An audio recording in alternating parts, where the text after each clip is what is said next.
Hello and welcome to The Green Stream, a podcast brought to you by Sustainable Business Network Detroit, a network of partnerships between Southeast Michigan stakeholders, innovators, and changemakers. Each partner is on a mission to advance and amplify sustainable business practices, and we're here to learn from, share, and help activate a sustainable way forward for Greater Detroit. If you enjoyed today's episode, please like and subscribe wherever you get your podcasts. Leave us a review and join the conversation on Facebook, Twitter, and LinkedIn. And head over to our website, sbn-detroit.org. Now, let's listen in to our conversation with today's sustainability leaders. Well, hello and welcome to the Green Stream. I'm Terry Barclay, President and CEO of Inforum and Chair of the Sustainable Business Network of Detroit. And I am just absolutely delighted that joining us today is our guest is Justine Johnson, Senior Vice President and Chief Mobility Officer for the state's Office of Future Mobility and Electrification. She is an accomplished economic development and mobility executive. And Justine, I hope that you will take a minute to introduce yourself and tell us a little bit. I mean, good grief, Los Angeles, New York, we're just thrilled to have you here in Michigan leading such important, pivotal work, essential to our state's future. So welcome. Thank you so much, Terry, for having me, and hello, and really great to be here. I will say just really briefly about my background and something that I'm, again, really proud of. I have been now telling people I was born and raised on the West Coast. I lived on the East Coast, and now I live in the Fresh Coast, as we do have 20% of the world's fresh water in the state of Michigan. So it's really a pleasure being here and also focusing on all things mobility. And for those who may have said, what does a Chief Mobility Officer do?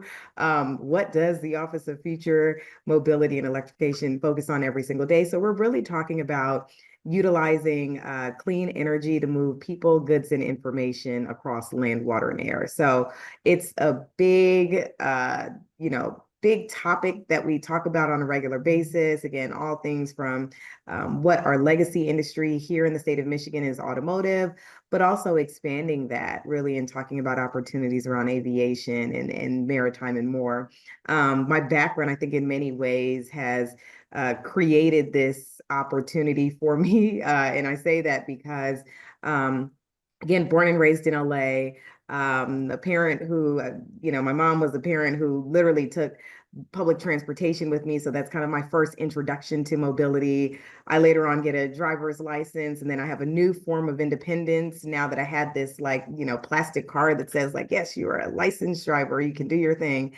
And then, again, living in a place like New York where you get back onto public transportation and you're talking about buses and subways and rail, and worked on a maritime project in New York City, which was called the NYC Ferry, which is really thinking about, one, connecting New Yorkers via the East River. And most people, when they think about New York City, often don't think about the abundance of water, but essentially a peninsula, right? And so how do you make sure, and series of islands, right? Peninsula and series of islands that help people get from point A to point B. So you're really looking at the waterways.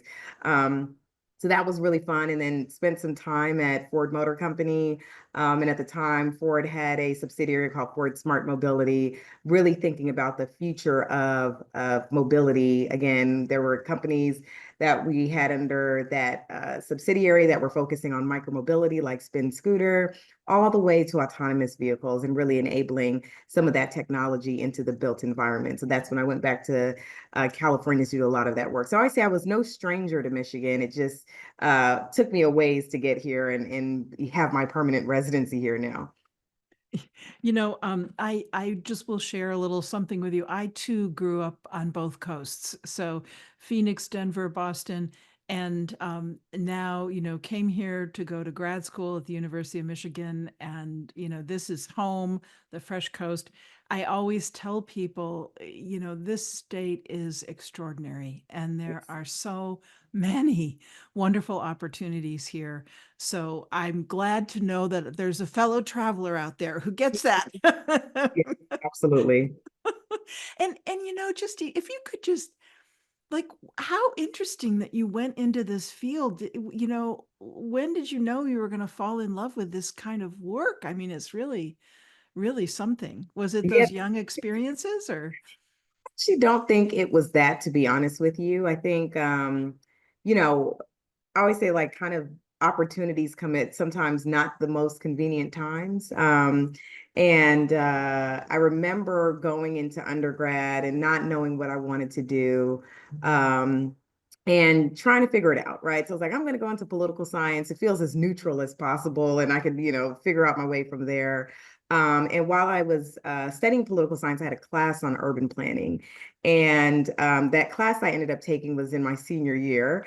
And as you know, again, fate would have it, I fell in love with this class. And really, we were thinking about how do you think about planning for a city? And we got a list of demographics, like, here's no name city, and you have all of these demographics. What do you fix? What are the problems that you're seeing? So it started there. And I said, oh my gosh, is this a job? And so I remember my professor saying, absolutely, it's a job. They're called urban planners or city planners, depending on where you're at. And she's like, you can apply to go to grad school. And I said, okay, I'm going to go to grad school after this one class. And so that's what started, that's what opened the door. And as I think about my application to grad school, it was talking about these experiences of, riding public transportation, but also riding a yellow school bus and like feeling the haves and the have-nots, right? Very clear. I look out the window and I'm like, wow, look at, the cars that I'm seeing every single day. And I get to another part of town, which is still technically the city of Los Angeles, just a different place 22 miles away. And I'm like, wow, this is a very different experience. So this thread of transportation started to show up for me. And so I was like, I want to unpack this a lot more and study urban planning. So that's how it all started. And I graduated at the height of the recession. So there were no jobs. And I had a professor who said to me, you have to be proactive, Justine, just apply to everything at this point. I can't tell you what's going to happen. And so I saw that there was a fellowship, the New York City Urban Fellows Program. And I took a leap of faith and applied, and they selected me. And so that's what brought me to New York City. So that's how it all started. But it was not something that I dreamt about as a child or saw this being a career path. I just feel like there were so many opportunities that opened that door. And I said, wow, I didn't even know that this existed. And I love being in this space. I love, really thinking about the impact and being very intentional about how we can really change the way people's lives are just by transportation, right? Just like by providing increased access, just about being intentional about how you're providing services to people. And that's what keeps me up every night and makes me happy every day. Thank you so much for sharing a little bit of that background because, some of our listeners are people who are at the beginning of their careers and they're thinking through, how do they make choices? And I personally I just love hearing people's stories. Um, and, that being prepared to take risks and say yes to opportunities without having necessarily the clearest idea of what was going to happen afterwards is so important. Sometimes I Absolutely. think we get all caught up in our plans and Mhm. miss some wonderful discoveries Absolutely. when it comes to careers and locations. So talk a little bit about mobility and what you see as its future in Michigan and Southeast Michigan and Metro Detroit in particular, and also how you see that intersecting with sustainability, because that is, of course, our focus and concern in the Green Stream. And I'm hoping too that you'll comment a little bit about those other modalities that you mentioned of, Yeah. we do sit on major bodies of water and there is stuff going on with aviation. So this is not just about vehicles. Yeah, I think this is such a phenomenal question. And I say that because I know, and most people know that, if you're in Michigan, most people will say Detroit is, in the state of Michigan is really the place that put the world on wheels, right? And so that is true to us, and no one's going to take that from us, and no one should. But I also think we're at such a pivotal point in that conversation about mobility, right? And I think, going from the motor city to being the mobility state. And I think we are the state that is going to lead the rest of not only the US, but the rest of the world as it relates to the future of how we are going to move people, how we're going to move goods, and how we move information. And so I think that's something that's very important for us. I'd say, I'm always someone who likes to look back at history for a second to get some inspiration. And you think about the first paved road, right? And you think about Woodward Avenue, right? And you think about what that meant, right? Like we went from horse and buggy and dirt roads to now we're seeing pavement being, and asphalt being laid down and creating a road network. We're also seeing the same thing of city Detroit police officers building the three-way colored traffic light, right? And so changing that dynamic, again, more technology, more innovation showing up. And I think we're having that 100 years later moment where we're like, we're doing it all over again. And it's fun and it's exciting and it's disruptive, but it's also pushing us to be very intentional about how we are rolling out each of this technology. So I say, Michigan as a state is doing a lot, but I think about Southeast Michigan as well. And going back to your question, and even like city of Detroit, you have Michigan Central that recently reopened in this innovation district around it, and how it's having this ripple effect, not only within Southeast Michigan, but also the rest of the state where people are coming to Detroit. They're eager. They're saying, I want to be in a space as an innovator where I can have these pun intended, directed collisions with other companies that are doing fantastic work. Like, I want to do that, right? And so you have all this momentum. And I talk to people from all around who are like, I'm here in Detroit because I'm just hungry. I just want to meet people. I want to figure it out. I want to test it. I want to be a part of the heart and soul of the city. I want to be a part of the story that how Detroit is shaping the rest of the world. So it's fun and exciting. And I think sustainability is also presenting itself as part of this conversation, because we are having a conversation around climate change. We are, again, seeing across the US, and unfortunately, there are so many communities that are impacted by climate change. And I think about, my thoughts and prayers go to people, especially in the Gulf region and in Florida right now, who have experienced back-to-back hurricanes and what that has meant for them. You think about places like, this like Texas, for example, when they're experiencing extreme heat and what that has meant for communities. You think about places like the West Coast in California, where you have extended periods of drought, and what that has meant for communities, what that has meant for our agricultural needs. And so, you're seeing all of these things happen, and we have to be very intentional about addressing climate change. And so I think we're kind of in the eye of the perfect storm right now, where people are saying, we know that the climate it's in need of like new technologies and solutions that are going to address some of these problems when we think about this rising heat that we're all experiencing across the globe.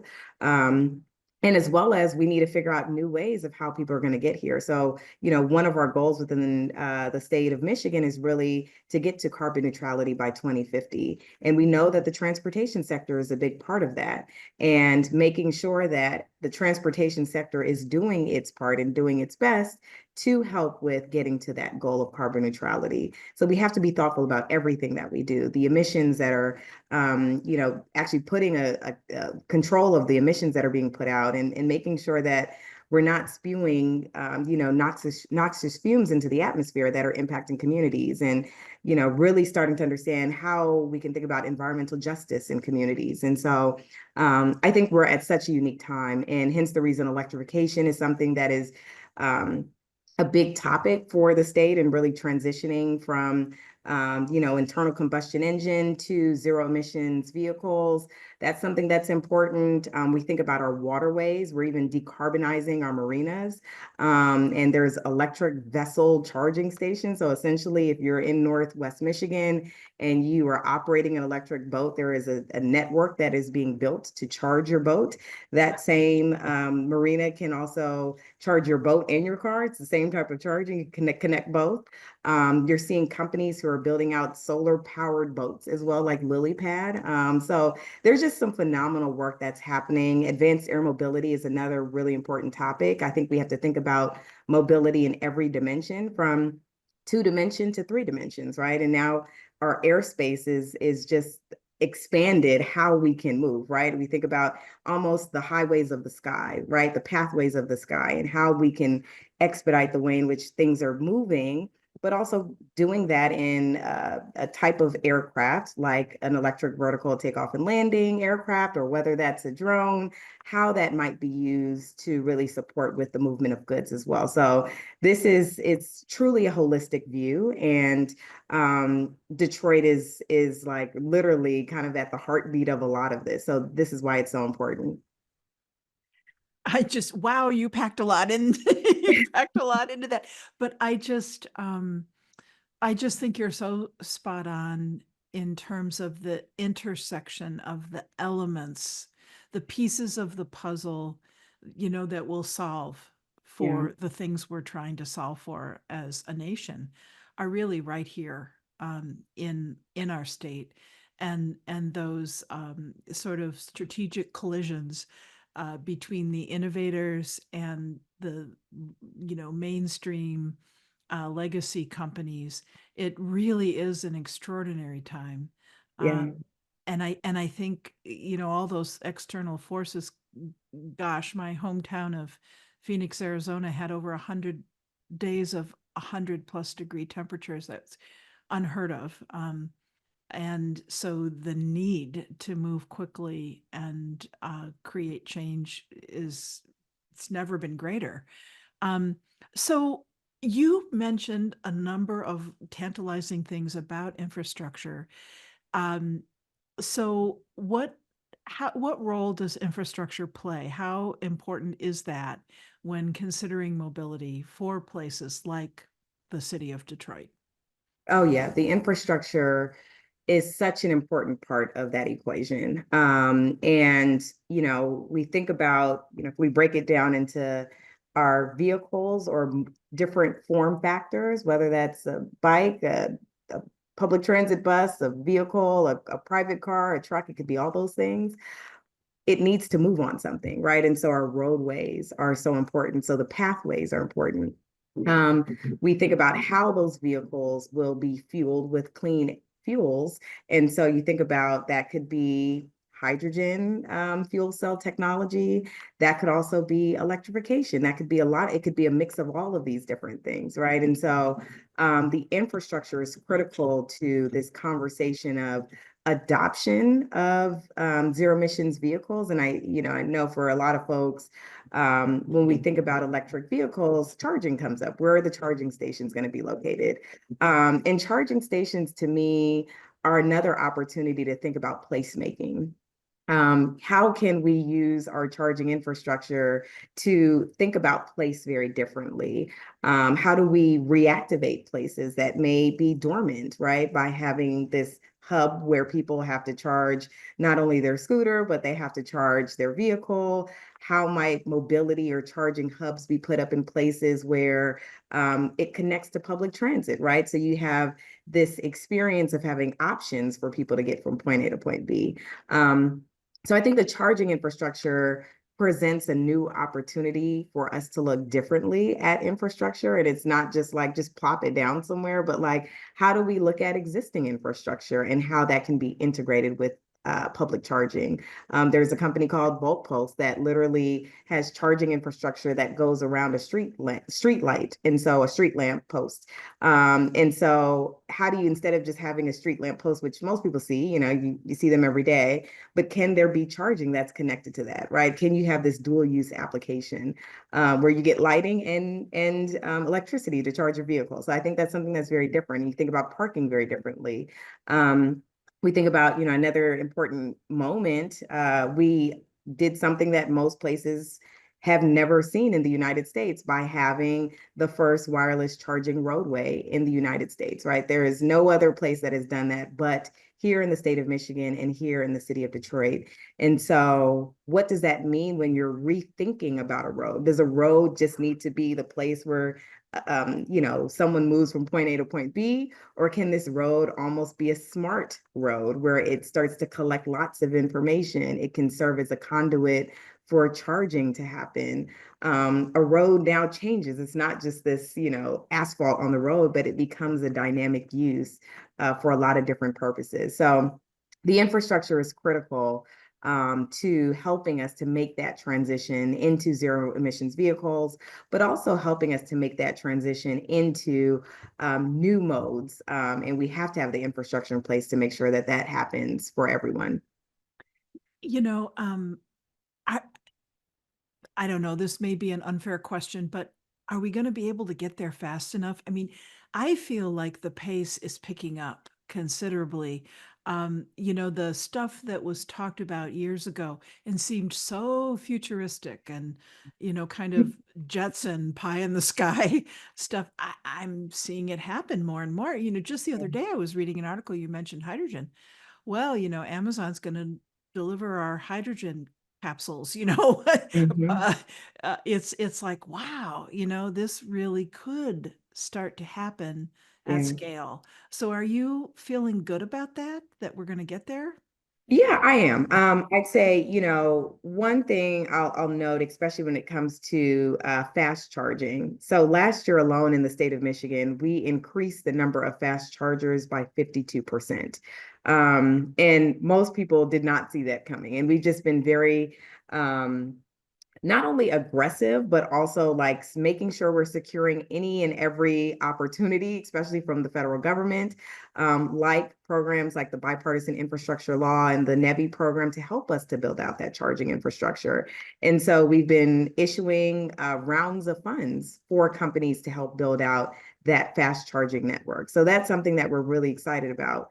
Again, I think when we think about, are we kind of moving at the speed of urgency. I think even having the first wireless charging roadway, that was hard. It was really hard. And it took us some time. But now that we've understood we've built the playbook and now there's opportunities. How do you replicate this in other places? So I think there's so many different opportunities like that. We can always do more, of course, right? Like we can always keep, and I think across the state, I would probably say many of my counterparts across the state will probably say, yes, we are literally laser focused on making sure that we are preparing our infrastructure for the future. We are trying to be bold. We're thinking about even grid independent solutions like Polaris that's building out an electric off-road vehicle charging network, right? And that's important, especially for those who live in rural and remote communities. Companies like Electric Outdoors that's doing similar models where essentially there's a shipping container with solar panels on top that can be literally dropped in a matter of hours and serve as a charging station and also can serve as a mesh network when you think about access to broadband. And so we're not afraid of those things. We're actually saying we're not afraid of innovation. We're going to sit in the driver's seat and we're going to drive. This is not innovation's not going to happen to us. It's going to happen with us. And so we're doing it all. And I'm proud of the work that we have done thus far. And we still have a ways to go. But I'd say we are aligned as a state and committed to seeing the infrastructure built out to serve residents of all kinds, whether that's a resident who lives in a rural and remote community to a resident who lives in an urban community to someone who's a visitor, maybe coming to Michigan for the first time, someone who is literally driving along Lake Michigan. Like we're very intentional about how we're thinking about this deployment of charging infrastructure. Yeah. You use the word aggressive, I think it's vision, it's aggressive implementation, but I think it's relentless and, Yeah. focused. And I just think we have a growing story to tell. Mhm.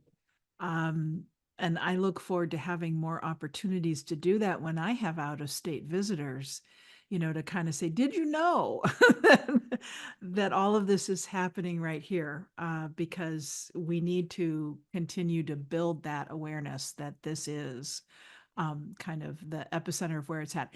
But you also talked early on, and something else I'd like to talk to you about is equity and community. So, what can you share with us about the steps that are being taken to keep that front and center as we undergo this revolution? Yeah. You know, an important part of this work is making sure that as we talk about the what and the how we do it, we cannot miss the who. And the who are people of every kind who make up our great state. Um, and when we think about planning for equity, it is first of all acknowledging that everyone is not at the same playing field, right? And that we have to acknowledge the past injustices from policies. I mean, you think about like highways that have separated communities, and you still live with the impact of that, whether that's again from the lack of connectivity, but also even the environmental impacts of that. So it's really acknowledging a lot of the past policies and practices that have gotten us here, and have led to inequitable outcomes, and being intentional about that, intentional about creating opportunities and solutions for us to be really removing those barriers. It's about being a humble learner.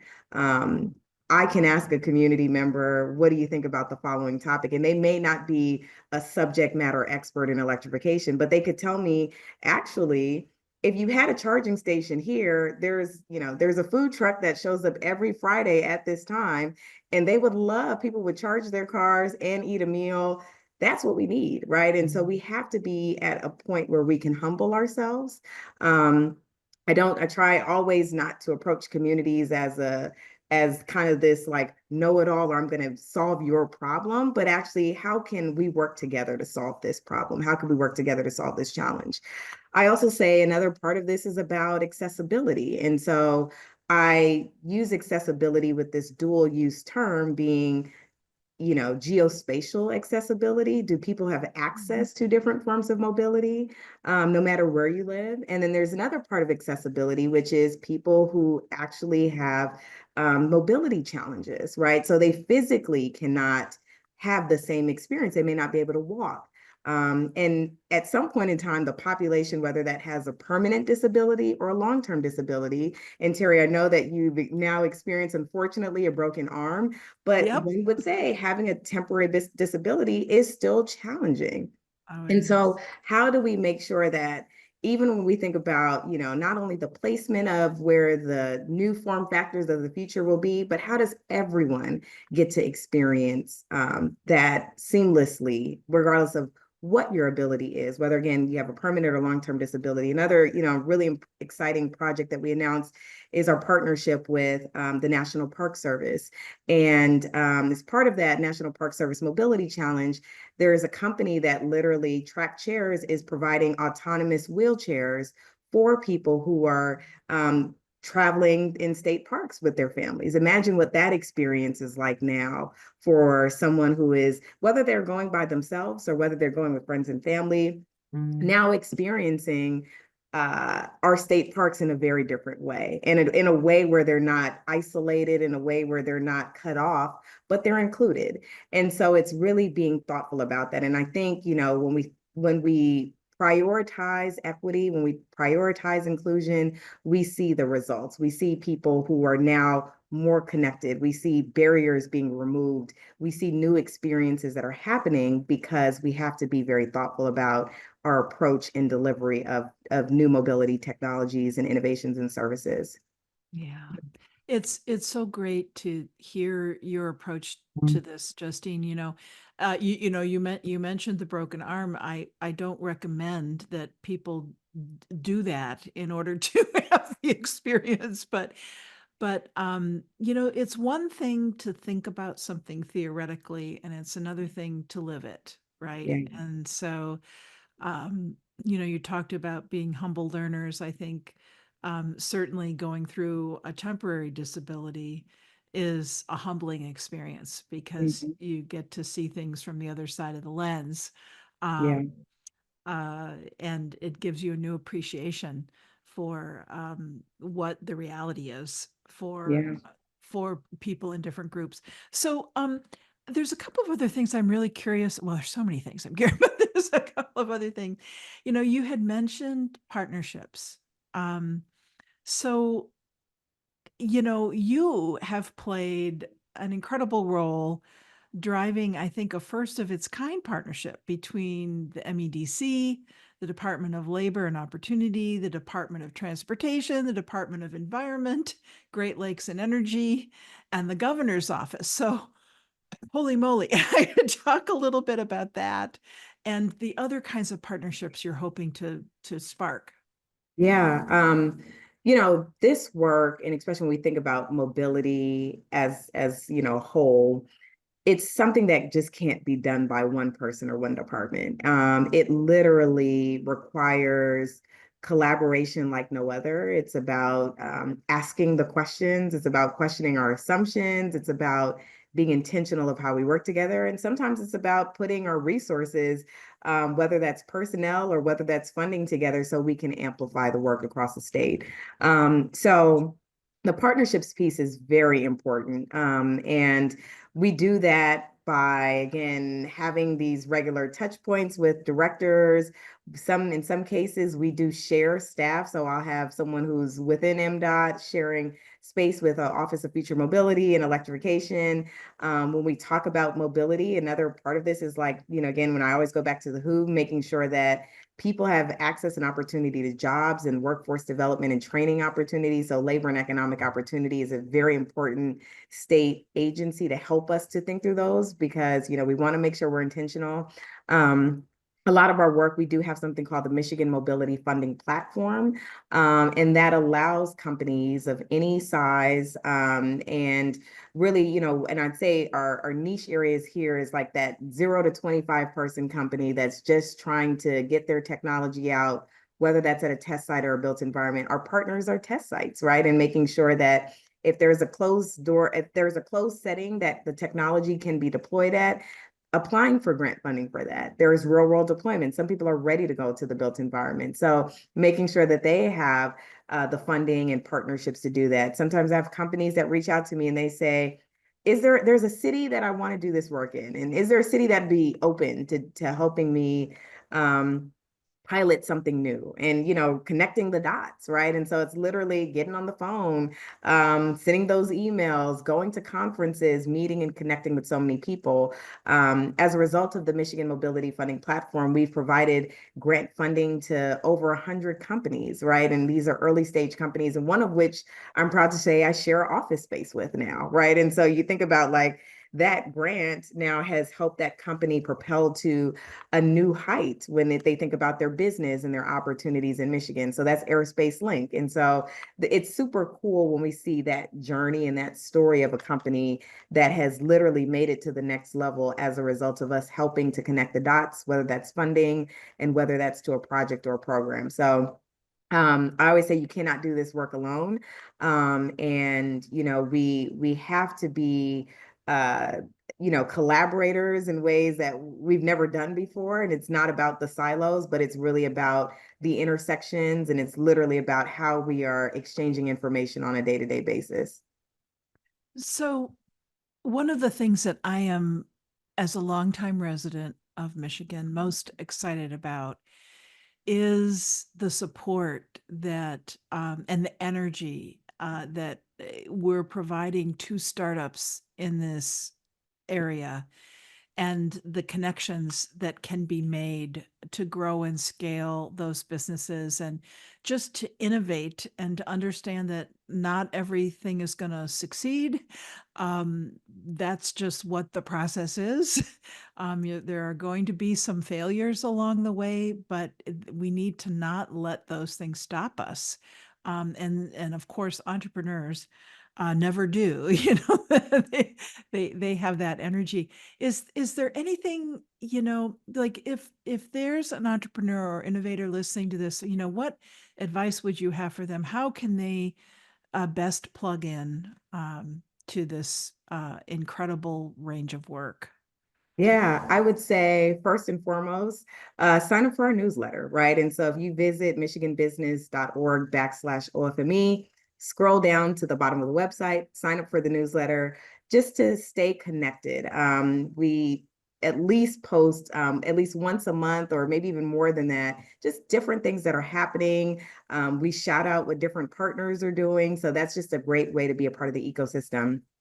Every other month, we have something called a mobility meetup where we partner with entities like Mitch Auto and as well as Plug and Play. And the mobility meetups are such an amazing space just to convene different voices, to exchange. I'm an entrepreneur, I'm an industry incumbent. I'm just like here to learn more about mobility. It's such a great exchange of information, and so many people come out. Our last mobility meetup was curated a little bit differently than our traditional one. So we had close to maybe 150 people show up. And we were talking about how people are looking for work when they're transitioning from the auto industry. Maybe they've experienced a layoff, or maybe they've recently accepted a buyout package, but they're saying, what's the ecosystem like? And we're bringing those ecosystem players together to say, like, actually, the ecosystem is looking to hire, right? And here are so many opportunities. If you have ever thought about entrepreneurship, here are all of these resources. Centropolis Accelerator, if you wanted to build the next thing of the future, like there are resources in the state that'll help you to get there. So, we're just connecting the dots for people. So I'd say definitely check those resources out. We're having a mobility conference on October the 24th. So if you can, come to the conference, right? And meet some new people and just start to celebrate all of the work that's happening within the state. And I'd say lastly, because I admire entrepreneurs, honestly, like I think that is a level, not only the self-confidence you need, because you hear lots of no's before you hear yeses. So I'm sure it is an emotionally taxing space to be in. But when you hear that yes, it's just that additional validation that that the thing that you've been working on all this time has an opportunity to go forward and has this opportunity to do big things. I think sometimes it's about being flexible. And sometimes you're solving something. And while that's important, sometimes there's a use case that's developing that literally like has a opportunity to pivot. And I say this because there's a company that focused on autonomous lawn mowing and quickly realized, oh, wait a minute, there's an opportunity for snow removal with autonomous. So you think about those use cases, you're like, oh, you could just pivot to this thing, right? Like you literally could lean into the diverse ways in which your technology is solving a problem that people experience every day. And I think it's about the pivots. I think it's about leaning into the pivots. It's not a no, but it's just a little bit of a pivot. And there may be a use case that even has a greater reward for you. And I'd say last is, and I say this, it's the grit. It's really when you fall down or when you get told no, or when the thing you've been trying to work on for the past year maybe just didn't pan out the way you expected. It's literally how you pick yourself up off the ground and keep moving and keep trying and doing the next thing. And again, knowing that at some part of the journey, there is a door that has a yes sign for you, right? And so as long as you're open to pivoting, you don't box yourself in, but you find here's the ways in which I'm unique. And here's a way I can help solve a problem and maybe bring some other partners along board. I think that's the story of the champion, right? That's the story of how the warrior may have gotten knocked down for a small bit of time, but literally stood to the occasion and rose in ways that we just can even imagine. So I applaud all entrepreneurs out there. I admire again that persistence, consistency, dedication, boldness, and just, again, believing in yourself. And that to me is one of the greatest assets of entrepreneurs. Well, Justine, I think that we could talk all day. I love the specific stories that you've shared, but I have a sense that we can find out more about those by signing up for the newsletter. Yes. Um, I just want to, I think you gave us our closing quote, which is there's always a door with a yes on it, right? Yeah. So Yes, there is. So, Justine Johnson, thank you for joining us today. And we're so glad that you're here leading this work in our state. Thank you for being with us. Thank you, Terry. Thank you for having me on. I really appreciate it. Thank you for tuning in to the Sustainable Business Network Detroit, the Green Stream podcast. Remember to like, subscribe, and leave a review wherever you listen to podcasts. Make sure to follow us on SBN-Detroit.org and stay tuned for more conversations on sustainability from inside and around the city.